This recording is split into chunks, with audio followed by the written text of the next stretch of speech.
بسم اللہ الرحمن الرحیم۔ سورۃ البقرہ اس کا جو درس قرآن وہ جاری و ساری ہے۔ سورۃ البقرہ کی ابتدائی 5 آیات میں اللہ تعالیٰ نے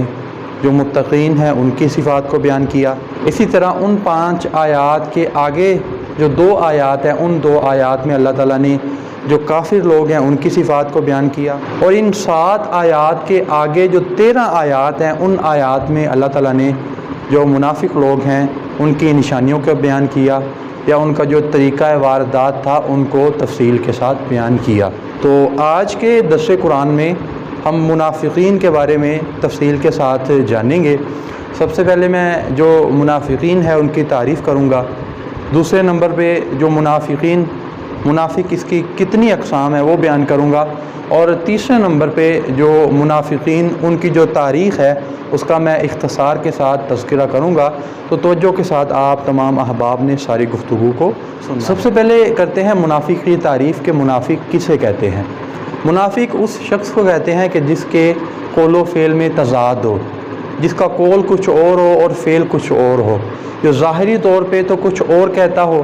ظاہری کے طور پر تو کچھ اور نظر آتا ہو، جبکہ اس کے باطن میں کچھ اور چل رہا ہو۔ تو یہ مختصر سی جو منافق ہے اس کی تعریف بیان کی جاتی ہے۔ اب منافق اس کی اقسام کی طرف آتے ہیں۔ منافق اس کی ابتدائی طور پہ 2 اقسام ہیں، ایک عملی منافق اور دوسرا اعتقادی منافق۔ عملی منافق اس شخص کو کہتے ہیں کہ جس کے عمل میں نفاق ہو، جس کے عمل میں منافقت ہو، یعنی کہ وہ دوسروں کو تو اچھا کام کرنے کا حکم دیتا ہو، ان کی تلقین کرواتا ہو، لیکن خود اس پہ عمل نہ کرتا ہو۔ حدیث رسول صلی اللہ علیہ وآلہ وسلم میں جو منافق عملی ہے اس کی مختلف نشانیوں کو بیان کیا گیا۔ مثال کے طور پہ حضور صلی اللہ علیہ وآلہ وسلم نے ارشاد فرمایا کہ منافق کی ایک نشانی یہ ہے کہ جب وہ بات کرے گا تو جھوٹ بولے گا، اگر اس کے پاس امانت رکھی جائے تو اس امانت میں خیانت کرے گا، اسی طریقے کے ساتھ اگر اس کا کسی کے ساتھ جھگڑا ہو جاتا ہے تو جھگڑے کے دوران وہ بیہودہ گوئی کرتا ہے، یعنی کہ گالیاں وغیرہ بکتا ہے۔ تو یہ حدیث مبارکہ میں جو عملی منافق ہے اس کی نشانیوں کو بیان کیا گیا۔ تو آگے حضور صلی اللہ علیہ وآلہ وسلم نے یہ ارشاد فرمایا کہ ان تینوں نشانیوں میں سے اگر کسی میں کوئی ایک نشانی بھی پائی جاتی ہے تو اس کو وہ چھوڑ دے۔ تو جو عملی منافق ہے وہ دائرہ اسلام سے خارج تو نہیں ہوتا، لیکن یہ والی جو ان کی بات وہ تقوی کے خلاف ہے، اور اس کے جو ایمان اس کی تکمیل میں یہ چیزیں مانع ہوتی ہیں۔ یہ تو تھا عملی منافق۔ اب آتے ہیں اعتقادی منافق کی طرف، یعنی کہ جو منافق اس کی 2 اقسام تھی، ایک تھی عملی منافق اور دوسرا اعتقادی منافق۔ عملی منافق یعنی کہ جس کے عمل میں نفاق ہو، دوسروں کو اچھا کام کرنے کا حکم دیتا ہو، خود اس پہ عمل نہ کرتا ہو۔ یہ حدیث رسول صلی اللہ علیہ وآلہ وسلم میں اس کی جو نشانیاں بیان کی گئی وہ میں نے آپ کے ساتھ۔ اب آتے ہیں اعتقادی منافق کی طرف۔ اعتقادی منافق اس شخص کو کہتے ہیں کہ جس کے عقیدے میں منافقت ہو، جو کہ ظاہری طور پہ تو اپنے آپ کو مسلمان شو کرتا ہو، لیکن اس کے جو باطن ہے اس میں ایمان رچ بس نہ گیا ہو۔ کیونکہ جو ایمان ہے، ایمان کی اگر تعریف پڑھی جائے تو ایمان 2 چیزوں کا نام ہے احناف کے نزدیک۔ ایمان کی ڈیفینیشن میں بہت زیادہ اختلاف ہے، تو اختلاف میں ہم نہیں جاتے۔ تو احناف کے نزدیک جو ایمان وہ 2 چیزوں کا نام ہے، اقرار باللسان، یعنی کہ جب بھی کوئی شخص کلمہ پڑھتا ہے، اللہ کی وحدانیت کا اقرار کرتا ہے یا حضور صلی اللہ علیہ وآلہ وسلم کی رسالت کا اقرار کرتا ہے، تو 2 چیزوں کا ہونا ضروری ہے۔ یہ کہ وہ زبان سے بھی اقرار کرے، تصدیق بالقلب، اور اس کا جو دل ہے تو زبان سے جس چیز کا وہ اقرار کر رہا ہے دل بھی اس چیز کی تصدیق کرے۔ تو جس شخص میں یہ 2 چیزیں پائی جاتی ہوں گی اسے ہم مومن کہیں گے، اسے ہم مسلمان کہیں گے۔ اب جو اعتقادی منافق ہے وہ کیا کرتا ہے کہ اقرار باللسان تو کرتا ہے، لالچ کے لیے، اپنی جان بچانے کے لیے یا کسی اور دنیاوی غرض سے وہ اقرار باللسان تو کرتا ہے، زبان سے تو وہ رب کی وحدانیت کا، حضور صلی اللہ علیہ وآلہ وسلم کی رسالت کا اقرار تو کرتا ہے، لیکن تصدیق بالقلب نہیں پایا جاتا، دل سے ان چیزوں کی تصدیق نہیں کرتا۔ تو اس شخص کو اعتقادی منافق کہتے ہیں کہ جس کے عقیدے میں کھوٹ ہو، ظاہری طور پہ تو وہ اپنے آپ کو مسلمان کہتا ہو لیکن باطن اس کے خلاف گواہی دیتا ہو۔ اب یہ جو اعتقادی منافق ہے اس کا جو انجام یا اس کا جو حشر یہ کافروں سے بھی بدتر ہوگا۔ اللہ تعالیٰ قرآن پاک میں ارشاد فرماتا ہے کہ یہ جو منافق ہے نا، منافق اعتقادی، یہ جہنم کے سب سے نچلے طبقے میں ہوں گے، اور جو اعتقادی منافق ہے اس کو کافروں سے بھی زیادہ عذاب دیا جائے گا، اس وجہ سے کیونکہ جو کافر ہے اس کے کفر کا تو سب کو پتہ ہے، کسی بھی مسلمان کو اس کے جو مذموم عزائم وہ مسلمان سے مخفی نہیں ہوتے، لیکن جو اعتقادی منافق ہے یہ بہت زیادہ خطرناک ہوتا ہے، کیونکہ جو مسلمان ہوتے ہیں ان کو اس اعتقادی منافق کے باطن کا پتہ نہیں ہوتا۔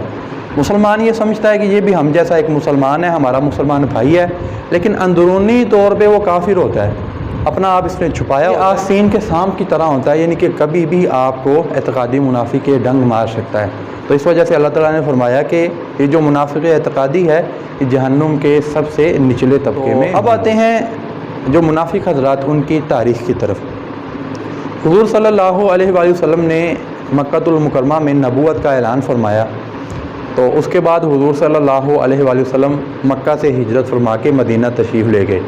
اب مکہ میں جتنے بھی مسلمان تھے وہ سارے کے سارے پکے اور سچے مسلمان تھے، ان میں کوئی بھی اعتقادی منافق نہیں تھا۔ امام ابن کثیر رحمۃ اللہ علیہ انہوں نے انہی آیات کی تفسیر میں اس بات کو ذکر کیا ہے کہ مکہ میں جتنے بھی لوگ تھے ان میں کوئی بھی منافق نہیں تھا، کیونکہ مکہ میں اسلام کو ظاہر کرنا موت کو گلے لگانے کے مترادف تھا، تو اس وجہ سے جس نے بھی اسلام کو قبول کیا تو اس نے صدق دل سے اسلام کو قبول کیا۔ حضور صلی اللہ علیہ وآلہ وسلم جب مکہ سے ہجرت فرما کے مدینہ میں تشریف لے کے جاتے ہیں، اب اگر جو مدینہ ہے اس کی تاریخ کو دیکھا جائے تو مدینہ میں جو انصار صحابہ ان کے دو بڑے قبائل آباد تھے، قبیلہ اوس اور قبیلہ خزرج۔ اسی طرح مدینہ میں یہودی بھی آباد تھے، تو یہودیوں کے 3 بڑے قبائل آباد تھے، بنو نذیر، بنو قریظہ اور بنو قینقاع۔ اب یہودی حضرات چونکہ ان کا جو اصلی وطن وہ سرزمین مدینہ نہ تھا، بلکہ یہ تو سرزمین بیت المقدس سے، سرزمین شام یا سرزمین اردن، وہاں سے یہ ہجرت کر کے یہ مدینہ میں آئے تھے۔ اب جب یہ مدینہ میں آئے تو انہوں نے دیکھا کہ مدینہ میں تو جو قبیلہ اوس اور خزرج والے ان کی تعداد بہت زیادہ ہے، تو چونکہ یہ جو قوم ہے یہ شروع سے بڑی شاطر اور دھتکاری ہوئی قوم ہے، تو انہوں نے کہا کہ یہ چونکہ ان کی تعداد زیادہ ہے، ان کے پاس مال و دولت بھی زیادہ ہے، افرادی قوت بھی ان کے پاس زیادہ ہے، تو اگر یہ اسی طریقے کے ساتھ آپس میں مل کے رہے نا تو یہ چیز ہمارے لیے خطرہ ہے، ہمارے وجود کے لیے خطرہ ہے۔ اب انہوں نے کیا کیا کہ انہوں نے قبیلہ اوس اور خزرج کے ساتھ جو رشتہ داری ہے ان کو استوار کر لیا، اور ان کے درمیان رچ بس کے انہوں نے کیا کیا کہ قبیلہ اوس اور قبیلہ خزرج ان کے درمیان جو لڑائیاں اور جھگڑے ان کو برپا کر دیا، فتنہ و فساد برپا کر دیا، تاکہ یہ خود ہی لڑتے رہیں گے،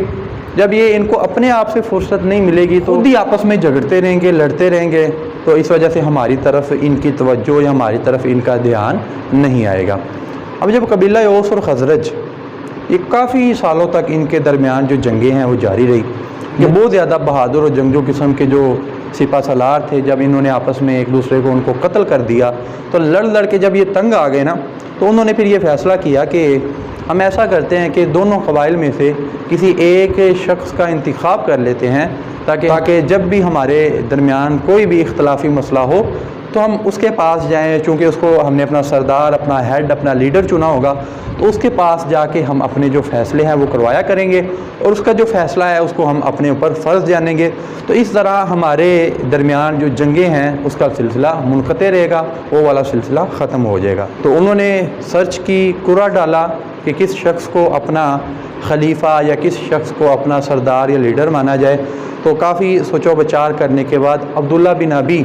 کہ جس کو رئیس المنافقین بھی کہتے ہیں، اس کے حق میں یہ پرچی نکلی کہ اس کو سرداری کی نشست دی جائے۔ الغرض طے ہو گیا،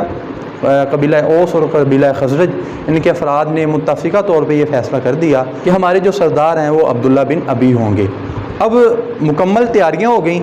اور عبداللہ بن ابی اس کا جو تاج بننے کے لیے وہ بھی ایک کاریگر کو دے دیا گیا، تو جس دن عبداللہ بن ابی اس کی تاج پوشی ہونی تھی، اس کو سرداری کی نشست پہ بیٹھنا تھا، اسی دن ہی حضور صلی اللہ علیہ وآلہ وسلم مدینہ میں تشریف لے آئے۔ تو حضور صلی اللہ علیہ وآلہ وسلم جب مدینہ میں تشریف لے آئے تو عبداللہ بن ابی اس کے جتنے بھی ارادے تھے، ایک سرداری کی ایک جو خواہش تھی، وہ تمام کی تمام ملیا میٹ ہو گئی، کیونکہ جب حضور صلی اللہ علیہ وآلہ وسلم تشریف لے آئے تو پھر عبداللہ بن ابی اس کی کیا حیثیت، اس کی کیا ویلیو رہ جاتی ہے، تو تمام لوگ وہ جو نشست ہونی تھی، ایک جو تقریب ہونی تھی، اور عبداللہ بن ابی کو اپنا سردار اس کو انتخاب کرنا تھا، وہ بھول گئے، اور تمام لوگوں نے حضور صلی اللہ علیہ وآلہ وسلم کو اپنا سردار اور اپنا لیڈر تسلیم کر لیا۔ تو عبداللہ بن ابی جب اس نے دیکھا کہ میری تو سرداری میرے ہاتھ سے جاتی رہی اور حضور صلی اللہ علیہ وآلہ وسلم کے پاس تمام کے تمام اختیارات آ گئے، تو یہاں سے جو نفاق ہے اس کی بیل پھوٹی۔ عبداللہ بن ابی یہ پہلا شخص تھا کہ جس نے حضور صلی اللہ علیہ وآلہ وسلم کے خلاف منافقت کا مظاہرہ کیا۔ تو چونکہ اس کے جو قبیلے والے تھے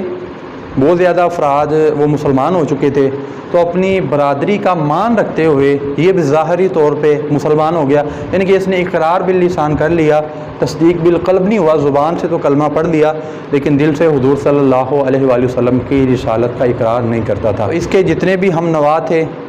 جتنے بھی اس کے سوچ کے ساتھ مطابقت رکھتے تھے،